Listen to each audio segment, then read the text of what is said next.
So my name is Andrew Simpson. I'm the founder of the Balmain Boat Company.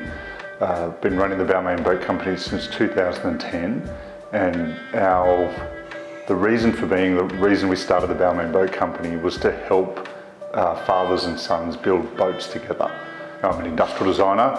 I make hundreds of things a year, involved in thousands of projects over my career, and I know that there's nothing more rewarding than being on the water in a boat that you build yourself. And so the whole reason for the Balmain Boat Company is to help people have that experience where they're out on the water, they're trusting themselves to their own hands, and there's this great sense of pride and enjoyment that comes out of making and using your very own boat.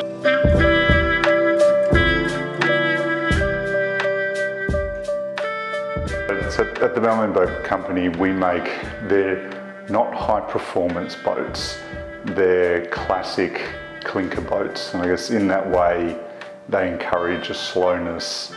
They're not about racing, but they're trusted, reliable, safe boats that really sort of capture a romantic era of a slow enjoyment on the water.